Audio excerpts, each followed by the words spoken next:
We've got some new faces and we're missing some old faces. It's the season 3 premiere after show of Very Cavallari right now.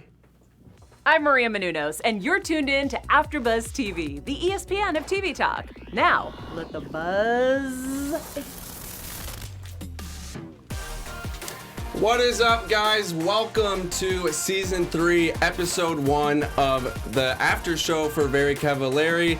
The episode was called Uncommon Beginnings, and I am joined by my fabulous co-hosts. I have Miss Fashionista Ebone to my left. Hello. And I have Adiamond to her left, who is the pop culture fiend. Yeah. What an episode, you guys. I pretty much have no words. What were y'all's your thoughts of the episode? I loved it. There was so much drama in this episode. Yes. I mean, it really just started off with such a big bang. Like we have relationship drama, we have business drama, we have friendship drama. I loved it. Awesome. What about you? Same. I was squealing the whole time, just like every little thing, just so much. It's loaded, and that's the way a season premiere should be. You know, catching up on what just happened last season, and then just all the topics, all the scenarios happening. So, I was very pleased. All right, well, we are going to talk about how Kristen had a huge falling out with former BFF Kelly. We're going to talk about Brittany and Stone's spiral, and then we will end on a happy note and talk about Kristin and Jay, and then we'll get into our special segment, Like a Boss, and then we will go over some news. So let's start right into it. So the episode kind of led into Kristen's falling out with Kelly, and they haven't talked in 2 months. 6 months, Yeah. and over the past 6 months, they've only talked twice. Yeah. And it seemed that Kelly was only reaching out to Kristen about the show. Yeah. What did you guys think about that? Well, right now, because we don't know what's going to happen, I want to. I kind of want to give Kelly a chance to explain herself, because who knows really what her intentions were. She could have, reached out to Kristen in the way she did, like regarding the show, because she didn't know how else to, because she didn't know how to talk about what's really going on between them. So she probably thought that was the best way to communicate to her, or at to least have had something contact. to talk about. Right? Yeah. I want to see how it pans out, because her intentions could have been completely different than what Kristen thought. Right. Yeah. I mean, I agree. I definitely see your point. I do feel like right now, because we're only getting Kristen's side of the story, that Kelly, I don't feel like she might have handled it the right way. And we should give the backstory. Apparently, there were rumors that went out on social media after season 2 wrapped, and saying that there was an affair going on between Jay and Kelly. So, right. And then apparently Kelly was tweeting Jay's name out there a lot, kind of bringing more attention to the situation than need be. Kristen kind of felt like, if that was me, I would have said nothing. Like I would have been quiet in the corner. Like I would not have been tweeting things. Yeah, and so on that, like, I think it's just a difference of personality from what I'm seeing now, or just trying to play devil's advocate for Kelly.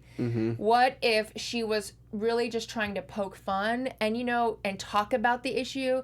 Because sometimes, like, talking about it and be like, this is ridiculous, like, or making jokes like, oh yeah, me and Jay, like, we just went and had a lovely dinner, romantic dinner, and like poking fun out of it was her way of being like, this is so stupid. True, like, but I mean, are you going to do that before you talk to Kristen, your best friend, about it first? Like that. Right. I think that was kind of like where the disconnect was, because Kristen kind of felt like, you're doing all this stuff, but like me and you haven't had a conversation. So right, and it seemed like Kristen was trying to resolve things, and Kelly wasn't getting back to her, or whatever the situation may be. And then a week or 2 weeks before the show was about to start filming, Kelly finally reached out to Kristen.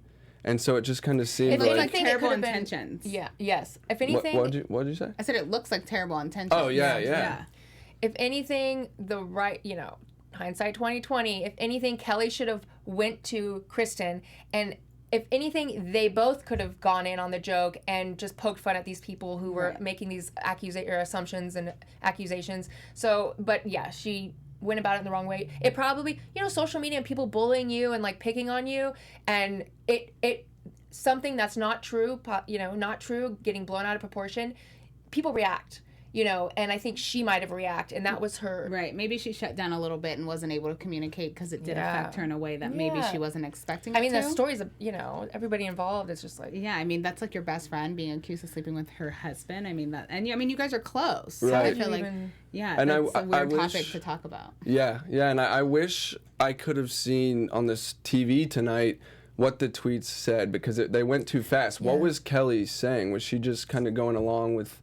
From what I could read, and I'm not a quick reader, Yeah. it seemed like she was poking fun at it and trying to be like... Which makes sense, because that's how she was. That's how she is. That's how she was last season. Right. She's very sarcastic, and her and Jay work very close as friends. Because he has a dry sense of humor, and so does she. Yeah. I think that's why they get along great. And, and also Kristen's probably, on thinking as if I were Kristen, and I'm totally not, obviously. But, like, her husband is in this accusation with her best friend. So her feelings on the matter are much personal, deeper and much more personal than Kelly's. So, if anything, Kristen thought she was being insensitive. And when she confronted her, like, hey, this, whatever she said, like, this is weird, like, instead of being like, I'm completely terrified, how do we get through this, like, like being vulnerable as well, she questions and confronts her, and of course she takes offense and puts her defensive walls up, and it turns into a crap show. Yeah. Do you guys think there was an affair? No. I don't think so. No. No, I feel like Jay is like way too into his family at this point and like super settled. He wouldn't do it with his best friend. I don't think so either. That's not his personality. Like there's nothing about Jay that I've ever seen slimy, dirty, grimy, weird. Like he doesn't even like to talk to people, hang out with people. Like he doesn't even like to be so like, anti everything.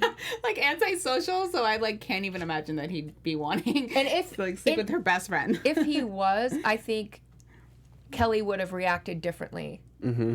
Like, I feel like maybe she would have been completely quiet about it, or confessed behind closed doors, and it would be that scenario that we saw with like Kim Kardashian and Chloe and Jordan. Chloe and Jordan. I think it would have been like just a completely shut down, and then like them dealing with the drama, and it not, Jordan didn't poke fun about the matter. She like was kind of quiet, and then she did the big reveal on the shit. And I believe she did have some, obviously. Involvement. Yes. Yeah. I did have some feels tonight when Kristen brought up the hills and Laguna Beach, but she did say that because she was on reality TV since age 17, she's kind of learned, that she has to be aware of who she trusts, how she trusts, and so I think that made her super aware and probably even more, I don't want to say over emotional, but sensitive. But sensitive to the idea of people, especially in this business, kind of using you. Yeah, and taking advantage. And she felt that. I don't know. She said that sometimes these kind of reality TV shows can ruin friendships. Yeah. So totally, I agree. Yeah. They do. I mean, we've seen it time and time again, where like you'll have a couple either get married on TV or like be together for 10 years, then get on reality TV, and then like 3 years later they're divorced. I mean, it happens of rumors all that the start, time. or miscommunications, or now you have more reveals. people in your DMs, more people in contact with you, trying to get at you for money, for whatever, just to have the clout. And so, I mean. I don't blame her for going to that place when Kelly went to communicate with her about the show, and that was the only conversation they had. I don't blame her for going to that. Right.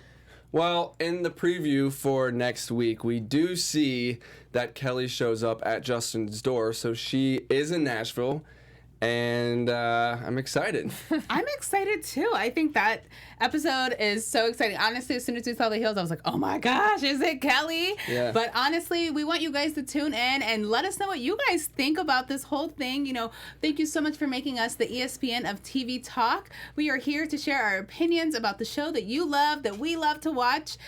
Please comment and like below. Let us know how you feel about us, how you feel about the topic. Are we hitting on the right points? Let us know. You You can find us on iTunes and Spotify for those people who are on the go and busy and want to listen in your car. So, definitely give us a listen. Give us some love. Give us some love, guys. We need your love. Because we love you. Yes. And speaking of love, or maybe lack of love, I should say, Brittany and Stone are, in quotes from Brittany's mouth, on a spiral, going down a spiral in the relationship. Yeah.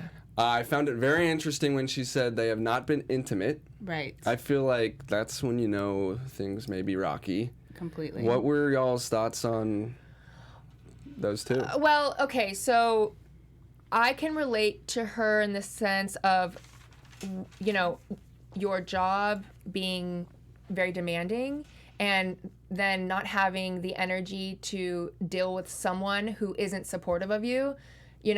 That can eat away at you, and a lot of things can tie into that dysfunction, which is, like, if you don't want to be intimate and you don't want to be around the person, and the other person that's feeling neglected is going to press for more attention and for more, like, love.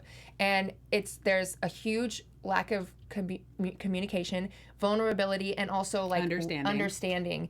And, I quote, as she's, like, storming. So basically she doesn't feel love for him. She's, like, in a place of, like, numbness, which is not good, because you either want to be in love or you hate that person, and at least there's that love. You love them so much, and that's why you hate them. So, but she's feeling completely numb and indifferent. And so she basically says she wants to move out. I mean, I'm probably jumping ahead, but no, I do want to quote her when she storms out. She goes, "You win, motherfucker," and she just slams the door because she's not being heard, and he's like, I'm sorry, this sucks, this sucks," and doesn't really want very to. Monotoned with and very sarcastic and almost manipulative in his ways, and in my opinion, he seems jealous of her success. He even said it. And he does seem, and I can say this because I'm from the South, y'all. He seems like the kind of guy that wants his cookie cutter wife at home, cooking the meals. He even said it tonight. I miss when you made me eggs, or whatever he said. Yeah. Picking him up from wherever. Well, that's the thing. On that point, his ideal of a relationship is one person works and the other person is more of a supportive system, role. Which there are so many different kind of relationships out there, and that idealism that he is projecting is ruining their relationship. This is my thing. I definitely felt like he was being selfish, but my dad always tells me, he was like, start a relationship how you want to finish it, right? Meaning, Brittany got into the relationship being his supportive system. Oh, you want me to come pick you up at 6 a.m.? You want me to come get you at 3? You want me to wake up at 5 and, like, make you breakfast before you get on the road? Go tour with you? Like, that was her role. So that's what he got used to. So then all of a sudden she's like, oh, well, I have a job. So you're taking his side. I understand. Well, because, she now has a career, and now he's like, oh, shoot, like, what are you doing? Like, this is not what I signed up for. And she's like, but I want to grow. And he's not compromising because that's not the idea that they've been doing for the past 4 years. But like, as a couple, and in a relationship, you have to know, you hope that both people know a relationship's ebb and flow. Yes, 50-50. They change. And Kristin and Jay had this issue, I think, in season 2, where she's making all this money and she's now busy, and he wasn't being supportive. Like, he's getting irritated in these social settings and because he is not getting the same attention and as they were. So I completely understand, but I just feel like nobody goes into a relationship the same way and stays that way the whole time. But that's the misconception, and that's why there's so many divorces and so many breakups at the end of the day, because people don't communicate, or they expect, like, when I met you, you were like this. Yeah. Why are you changing? That's why I go into a relationship crazy as hell. Yeah. They're not ready to ebb and flow and to grow with the person, right? Like, if you want to be supportive, maybe that person's not right for you. Exactly. Yeah. My thing is, like, he wanted to be supported, right? He wanted his feet kicked back and his shoulders rubbed, and she wanted that same thing. You can't have two divas in one relationship. I'm sorry, that will never work. So for me, I was just like, yeah, he's selfish. Like, he's not. He's not willing to. Jay was willing to change. Yes. Jay was willing. He came in because first of all, they're married, so it's a little different pressure. He's off season 2, and this guy's still like traveling band. But still, he Right. wanted to change. And so with John, you don't see that understanding, even in that conversation. it's there was not like, registering. yeah, okay. Like, there was no, like, okay, babe, like, I understand where you're coming from. There was none of that. And so I understand her frustration.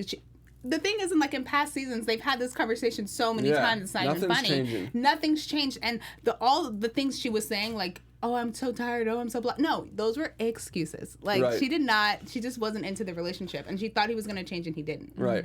Look, my thought is if a relationship starts out 80-20 in terms of giving and take, Right. that's fine. But if someone a few years down the road, if things change, then the 20-80 should change. It should be flip-flopped. Yeah, if So it changes, you should be able to you should adjust. reciprocate. You Yeah. would think so, but I'm saying, like, Yeah. you just get so But used realistically to, and humanistically, yeah, you get selfish. can't, Like, if yeah. someone is bringing you breakfast every day in bed, and then one day they're like, Yeah. nah, I'm not about to do that. You're like, what the heck? I'm hungry. It's 10 o'clock. Where's my breakfast? Because that was your expectation. And they didn't let you, and even if they explained it to you, you were still like, well, this is what you've always done, so why would you stop doing it now? And that's where they're lacking in good communication and understanding. But that's what I'm saying. Start how you want to finish. Don't start a relationship cooking every night if you don't want to be doing that for the rest of your life. That's all I'm saying. Yeah, and also be upfront at the beginning of your relationship. Look, I love you, so I will help you out with your career. I will pick up loose edges here and there.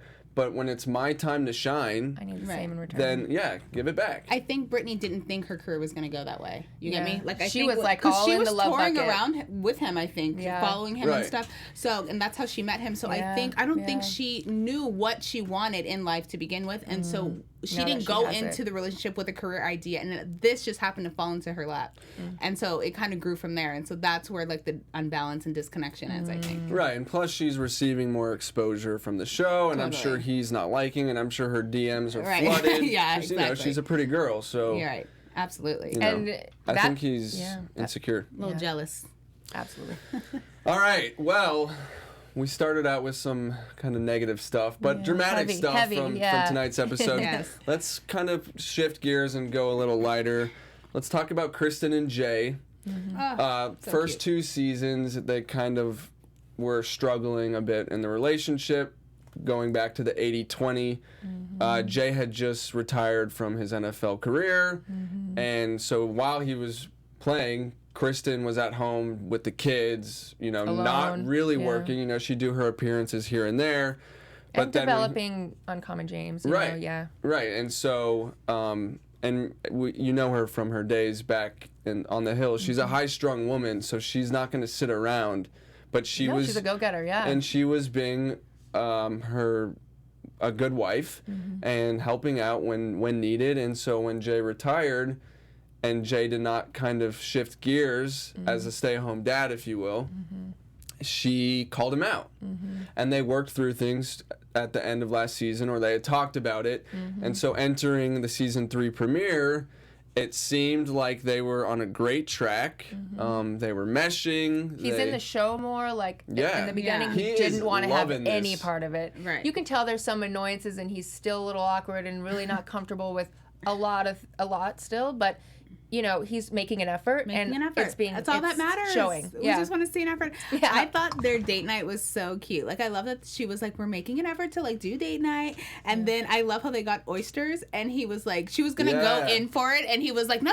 I like to define each one. So he, like, read the little description of, like, what the oyster that Where they they're were about from. to eat. I thought that was so But, cute. and she let him have his Yeah, moment. She didn't, like, exactly. take it away from Right. him, you know? It was like a shared moment. I was like, that's so cute. Like, they're so cute. Yeah, they're definitely keeping their flirt on, and Yeah. it's good to see. Yeah, and I love to see that Jay's, like, listening, like, active listening, and letting her vent about, like, the Kelly situation. They talked about that a little bit, and he kind of is there to just be, like, a listening Yeah, you ear. can tell he's affected by Yeah. it because she's going through it, and Right. he's Which I feel like we hadn't sympathetic. we hadn't really seen a whole lot of Jay being a super open ear for Kristen, and so now I kind of feel like he's opening up a little bit, and so that's nice to see. it looks promising. Yeah. He's eating this reality stuff up alive. Good. And I was watching an interview of Kristen today that she did in New York. She was doing press for the show, and Jay actually released a guy's bracelet for the Uncommon James line. Oh yeah, I saw that. And so she... That's newsworthy. Thank you. Yeah, there's some news for you guys. But she was like, I will let you do this. This is the first male item besides the kids' clothes, but you have to do some press.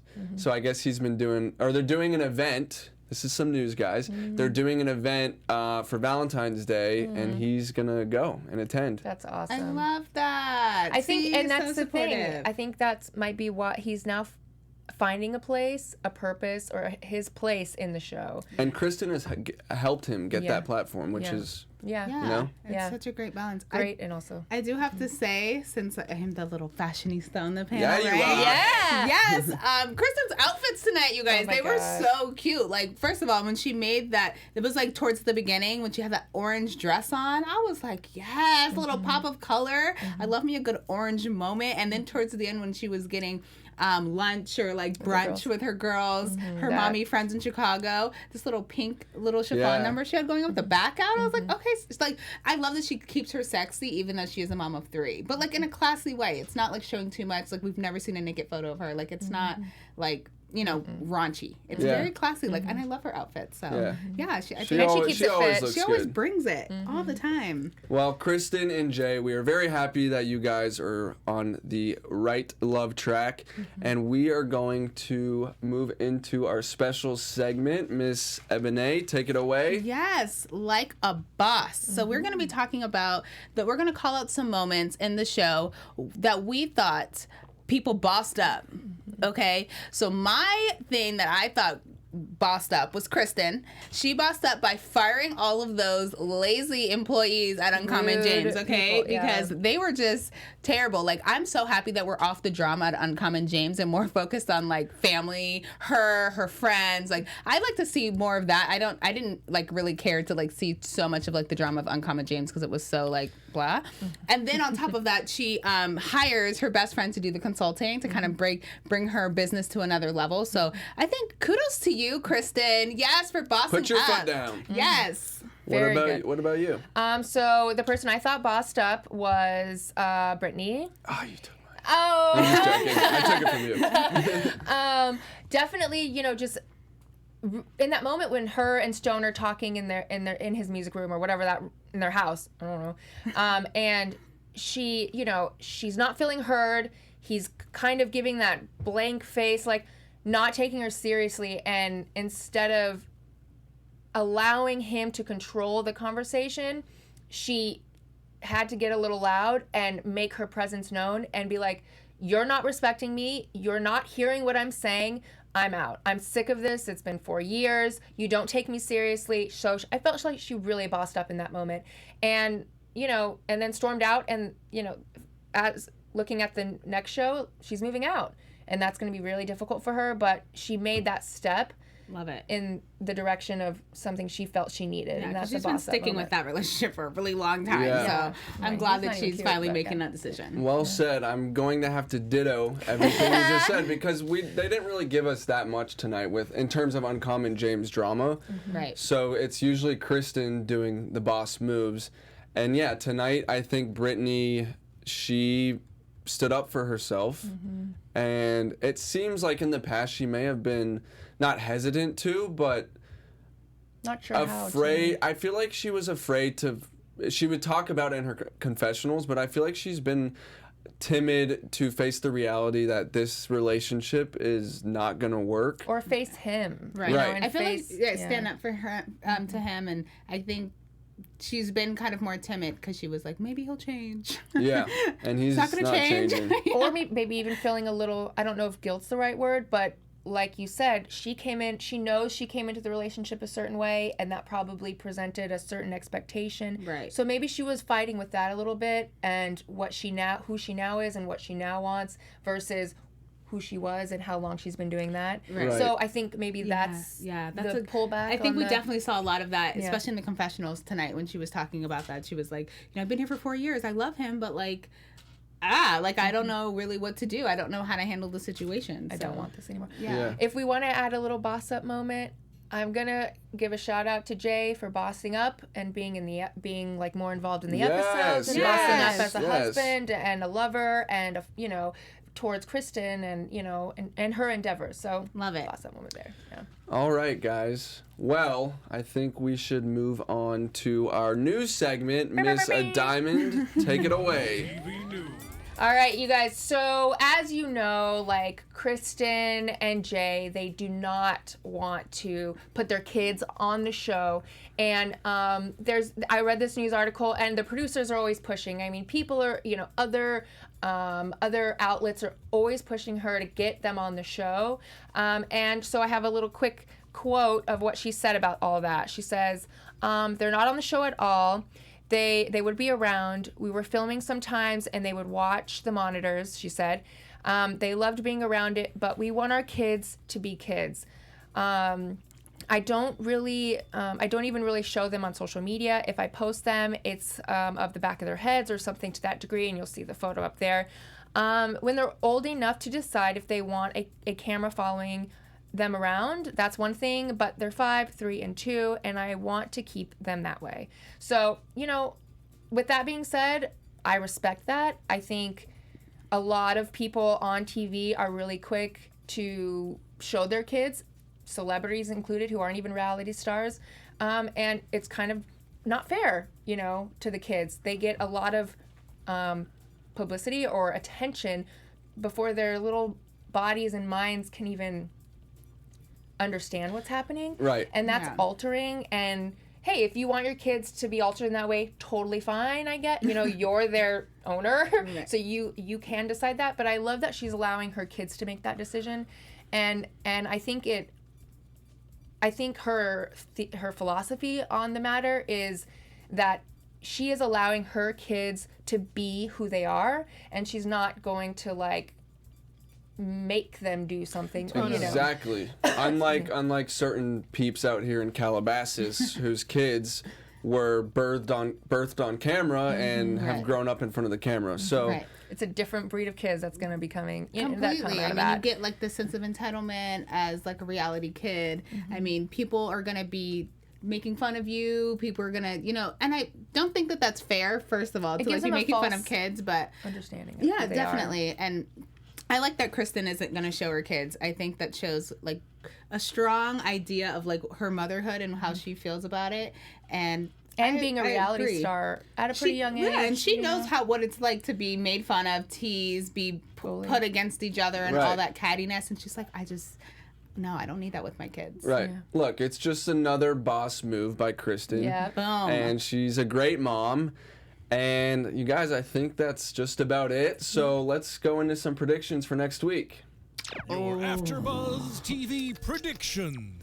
I predict that. So I'm going to do a prediction with Kelly, since she did show up at this last episode. I do feel like they're going to have a conversation somewhere down the line in the season. How the conversation's going to go, I'm not positive, but I do feel like, well, I hope that there will be some understanding between the two. I hope there's a resolution. They figure it out. Yes. Me too. I'm going to make a prediction on... I'll make a prediction on Kelly as well. We see her, you know, talking to Justin. I don't think that I'm going to predict that she actually doesn't get to talk to Kristin. Not yet? Or ever? Not yet. Yeah. Yeah. Okay. I'm also going to predict on Kelly. And I think, because we see that Kelly goes over to Justin's, which is actually Kristin's second house that she hasn't sold. And I think once Kristin finds out that Kelly was inside her house, I think it could cause a little rift between Justin and Kristin. Ooh, wow. Okay, yeah. I don't know. I could just see her be like, why didn't you at least tell me that she was going to step foot into my home? Yeah. Right. Because it seemed a little sneaky, didn't it? Well, she just seemed to show up. Yeah, but she looked like he was expecting her, though. Really? He opened the door planned. like, hi. She showed up with didn't she have a bottle of wine in her hand? I don't know. Well, I think he knew. I don't think he knew. I really don't think he knew. I think he was like, oh my God, what am I getting myself into as she's walking in the door? But yeah. I guess we'll find out on the next And I'm so excited. We have got a crazy dramatic season of what it looks it's going to be, and we cannot wait. And Miss Adiamond, until next time, where can we find you? You guys can check me out on Instagram. My handle is notyourtype. It's NOT_YUR_TYPE. Right. And then on Instagram and Twitter, I'm Ebone Chatman 12. And you guys can find me on all social media at Eric Sinsley. We had a great show. Good night, guys. Our founder, Keven Undergaro, and me, Maria Menounos, would like to thank you for tuning in to AfterBuzz TV. Remember, we're not just the first, we're the biggest in the world, and we're the only destination for all your favorite TV shows. Whatever you crave, we've got it. So go to AfterBuzzTV.com and check out our lineup. Buzz you later. The views expressed herein are those of the hosts only and do not necessarily reflect the views of AfterBuzz TV or its owners or principals.